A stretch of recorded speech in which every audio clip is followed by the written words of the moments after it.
It's been a terrible day for a small community down in Florida. A gunman targeted a high school there, took aim, and took lives. According to officials, there are 17 people dead. The alleged shooter is alive and in custody. And the community of Parkland, Florida, a placid suburb about halfway between Miami and Palm Beach, it's reeling from a day of terror and tragedy. A gunman targeted a high school in the U.S., took aim, and took lives. According to officials, there are 17 people dead. The alleged shooter is alive and in custody. And the community of Parkland, Florida, a placid suburb about halfway between Miami and Palm Beach, it's reeling from a day of terror and tragedy. Ian is outside the high school in Parkland, a community grieving tonight. Andrew, this is a small city, just over 31,000 people. By one measure, the safest city in Florida, just 7 violent crimes here last year. But now, of course, Parkland and its high school notorious for a much different reason.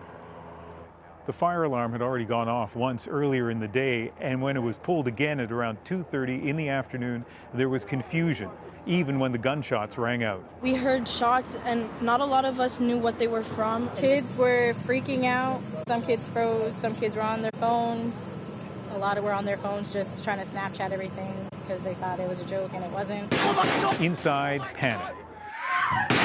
He went up and down the hallway, just banging and shooting into the classrooms. He shot through my door. I think about 3 in my classroom got hurt. I just saw blood everywhere. Some students hid until the SWAT teams arrived.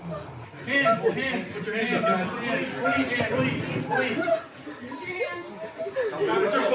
Put your phones away. Students who were evacuated approached police with hands in the air, eventually into the arms of relieved parents.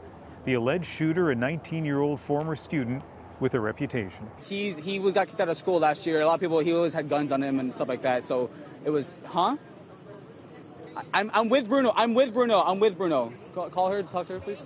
He's just always been a really crazy kid. And I heard some people say that one day he would have done this, and unfortunately, I think that was today.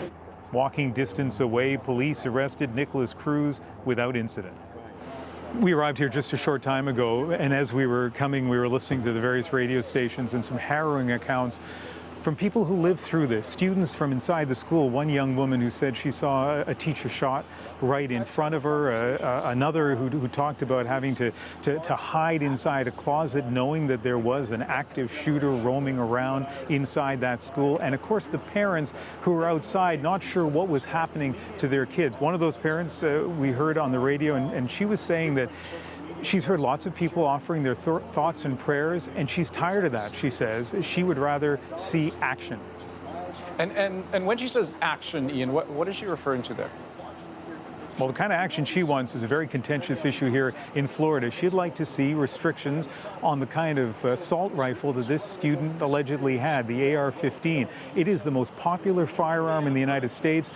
And in a grim way, it's also very popular with those involved in these kinds of mass shootings. But Florida's a gun-friendly state. It's easy to get an AR-15. You just have to be 18 or over. There's no waiting period. There's a short list of things that would make it prohibit you from having one, including a criminal record. But other than that, as I say, pretty easy to get one. And there are a lot of people inside Florida who would be very strongly opposed to any further restrictions on that rifle.